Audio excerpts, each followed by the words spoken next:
नमस्कार, स्वागत है आप सबका। आप देख रहे हैं मेरा मध्य प्रदेश। मैं हूं पुनीत पाठक। हेडलाइन के बाद एक नजर अब तक की 4 बड़ी खबरों पर। ग्वालियर में जयभान सिंह पवैया से मिले सिंधिया। ग्वालियर के विकास के लिए मिलकर करेंगे काम, ये सिंधिया का बयान है। मुरैना में एसडीओ श्रद्धा पांड्रे पर हमले के 3 आरोपी गिरफ्तार हुए और इधर सुकमा में 2 लाख के इनामी समेत 8 नक्सलियों का सरेंडर हुआ।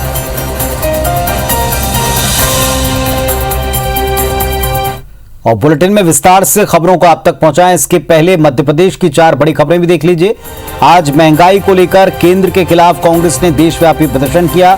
मध्य प्रदेश कांग्रेस ने भी इस मुद्दे पर सड़क पर उतरकर अपना विरोध प्रकट किया। उधर ग्वालियर दौरे के दूसरे दिन सिंधिया अपने धुर विरोधी रहे जयभान सिंह पवैया के घर शोक संवेदना प्रकट करने पहुंचे। वहीं जबलपुर में एमपी मेडिकल यूनिवर्सिटी के रिजल्ट में धांधली की आशंका को लेकर स्टूडेंट्स ने फर्जीवाड़े का आरोप लगाया, जांच की मांग की। मॉनसून को लेकर भी खबर है। मध्य प्रदेश में मेहरबानी मॉनसून की दिख रही है। बीते 24 घंटे में 8 संभाग के जिलों में अच्छी बारिश हुई है।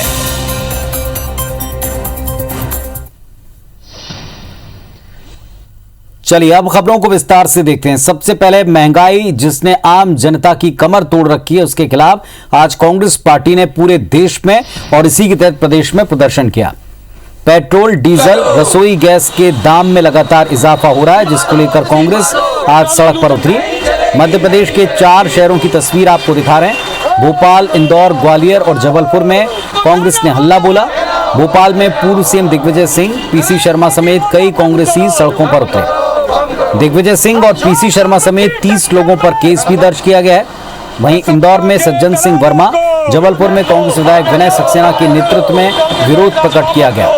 ग्वालियर में भी कांग्रेस विधायक सतीश सिंह सिकरवार ने महंगाई के खिलाफ केंद्र और राज्य सरकार को निशाने पर लिया है।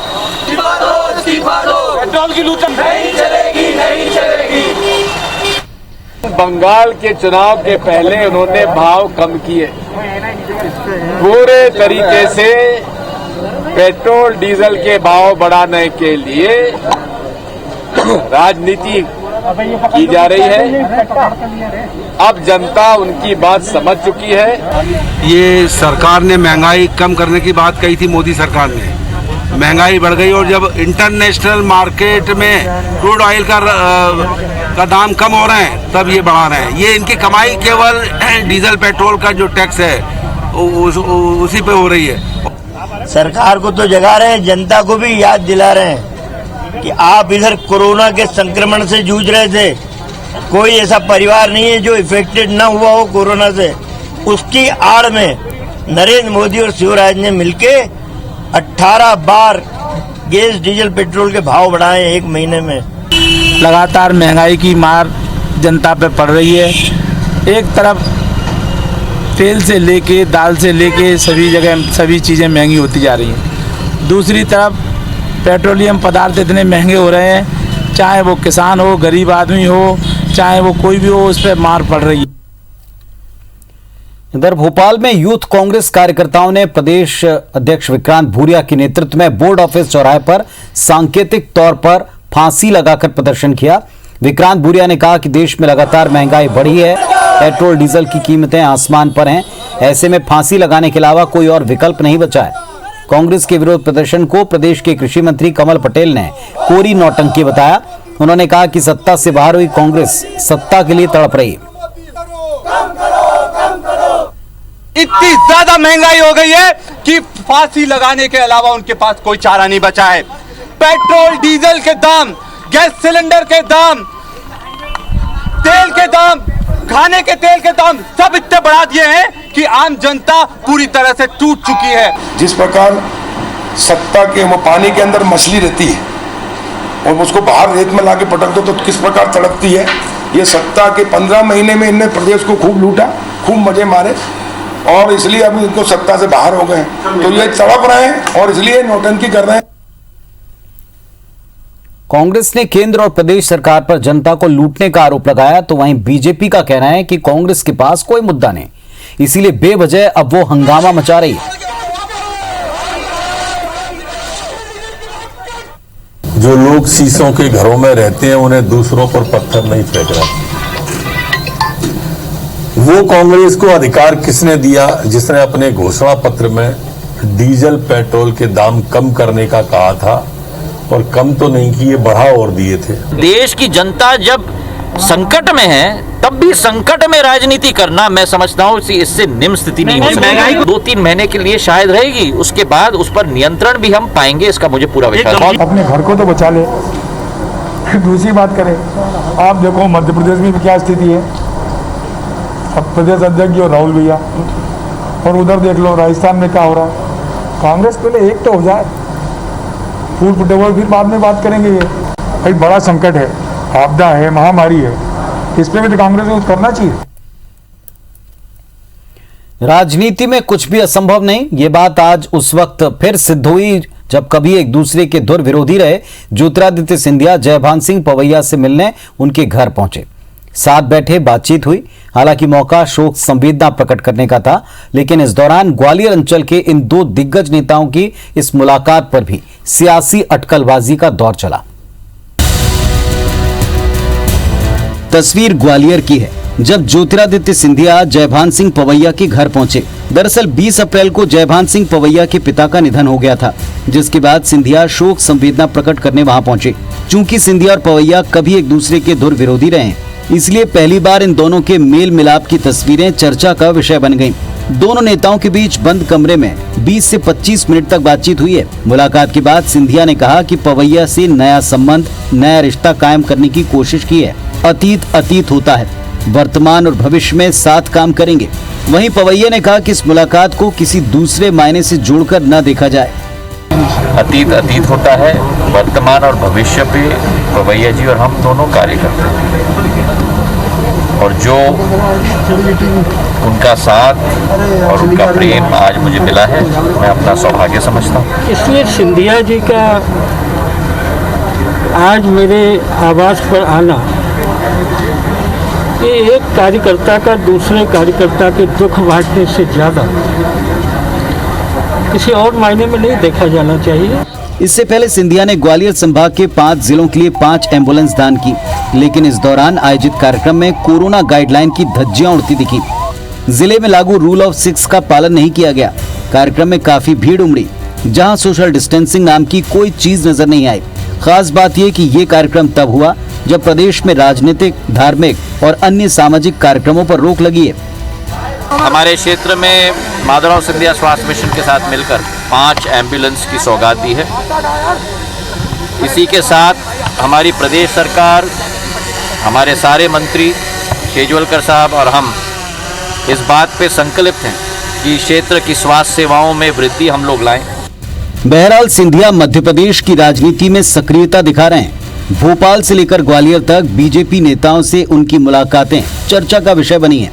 हालांकि इन मुलाकातों का हर किरदार कैमरे पर इन्हें सामान्य शिष्टाचार बता रहा है, लेकिन सियासी गलियारे में कई तरह की अटकलें चल रही हैं और इसे लेकर प्रदेश की सियासत गरमाई हुई है। नासिर गौरी, IBC 24, ग्वालियर।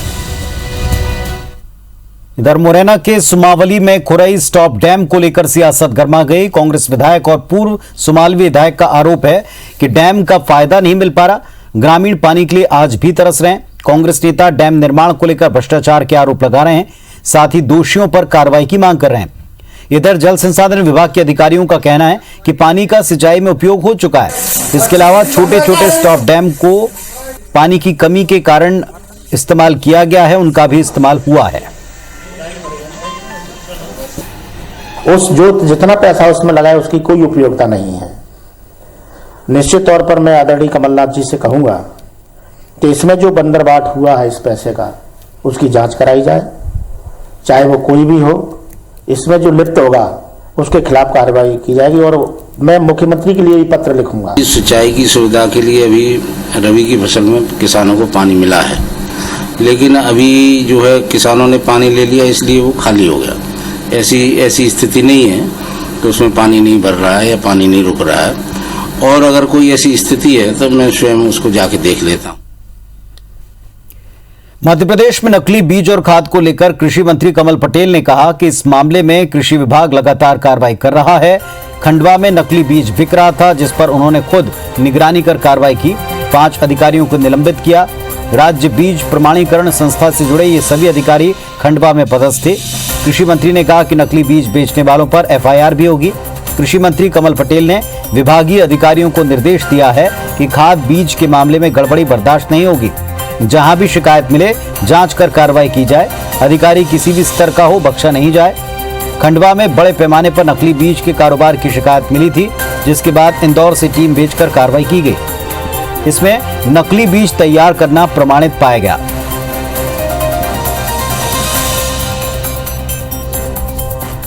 निर्देश दिए सभी जगह नकली खाद, नकली बीज, नकली दवाइयाँ इस प्रदेश में नहीं चलेगा, क्योंकि मेरा मानना है कि किसान सिर्फ अपने लिए खेती नहीं करता, देश के लिए खेती करता है।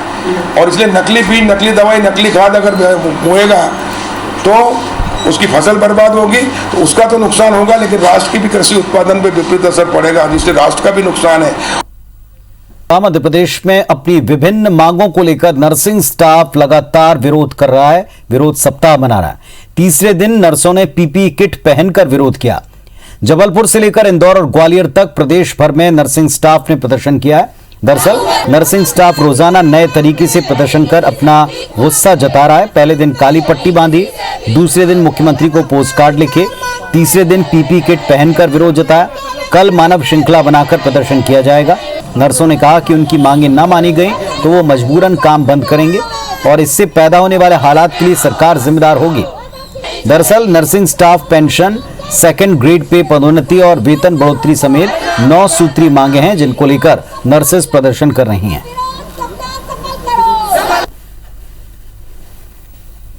यमराज से हम मानव जीवन छीन कर लाए थे, इसलिए नहीं कि आज हम खड़े होकर उनके सामने आंदोलन करें। अगर हम खड़े थे, हम हमारा हक मांग रहे, इनाम नहीं मांग रहे।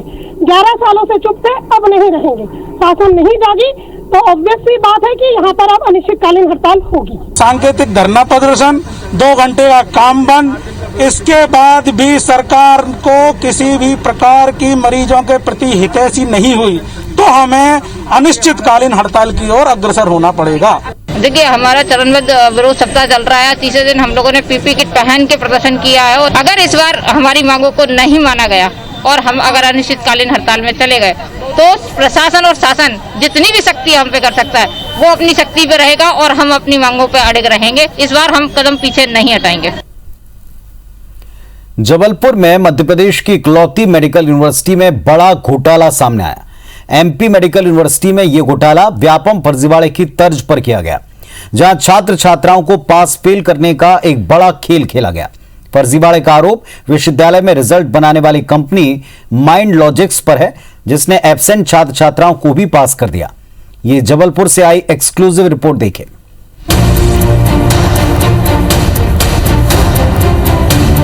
फिर सवालों में मेडिकल यूनिवर्सिटी, छात्रों के रिजल्ट में फर्जीवाड़ा, माइंड लॉजिक्स कंपनी ने की हेरफेर, आरटीआई की रिपोर्ट में फर्जीवाड़े का खुलासा। हमेशा विवादों में रहने वाली एमपी मेडिकल यूनिवर्सिटी में बड़ा फर्जीवाड़ा सामने आया है। व्यापम की तर्ज पर यहां छात्रों के भविष्य के साथ खिलवाड़ किया जा रहा है। दरअसल माइंड लॉजिक्स नाम की कंपनी को छात्रों के रिजल्ट बनाने का काम दिया गया था, लेकिन आरटीआई में मिली जानकारी से जो सच सामने आया है वो हैरान करने वाला है।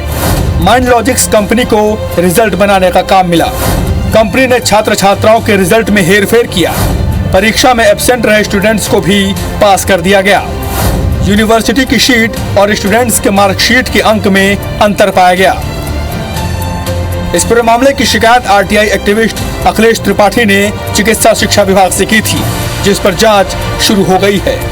जांच कमेटी जो रिपोर्ट दे रही है कि माइंड लॉजिक कंपनी ने पैसा लेके नंबर घटाए बढ़ाए बच्चों के और एब्सेंट बच्चों को पास दिखा दिया और जो प्रेजेंट बच्चे थे उनको कई मामलों में फेल दिखा के फिर पास दिखाया गया। ये टीआर में अलग नंबर चढ़ रहे हैं, जो यूनिवर्सिटी का डाटा है और जो माइंड लॉजिक कंपनी के पास डिजिटल डाटा है वो उसमें अलग नंबर आ रहे हैं। चिकित्सा शिक्षा विभाग ने जब शिकायत पर जांच के आदेश दिए तो कंपनी छात्र छात्राओं के गोपनीय डेटा पर ही कुंडली मारकर बैठ गई। लेकिन जानकारी मांगे जाने पर कंपनी ने बेंगलुरु स्थित अपना कार्यालय लॉकडाउन में बंद होने का हवाला देकर जानकारियां देने में आनाकानी की। बहरहाल मामले की छानबीन के लिए मेडिकल यूनिवर्सिटी के कुल सचिव की अध्यक्षता में 3 सदस्यीय कमेटी बनाई गई है। आगे अभी क्योंकि तथ्य अभी चल रही है जांच, तो उसमें आगे कुछ बता पाना भी जरा वो नहीं हो पा रहा है।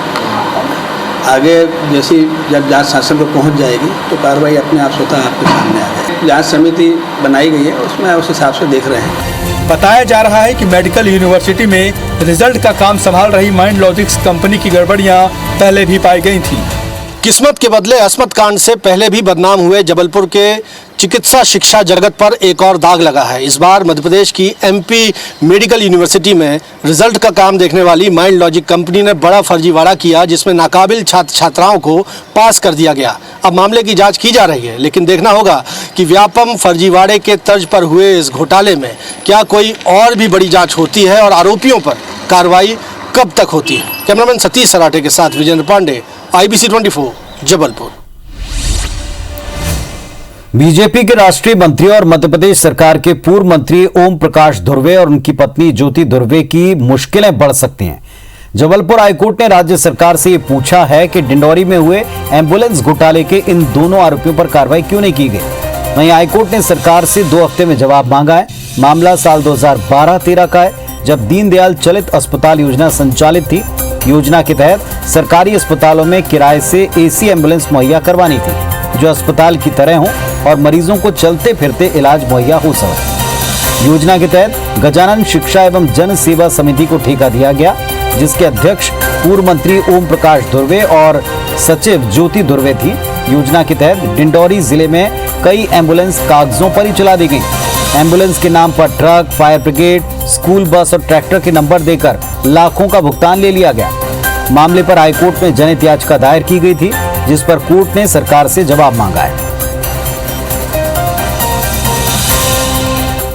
याचिका करता है श्री वीरेंद्र केशवानी जी, उनके द्वारा आवेदन वगैरह दिया गया और कोई कार्रवाई नहीं होने पे जनहित याचिका लगाई गई थी, जिसमें सुनवाई के जिस दिन सुनवाई थी उस दिन राज्य सरकार द्वारा समय मांगा गया 2 हफ्ते का, और माननीय न्यायालय द्वारा वो समय दिया गया उनको।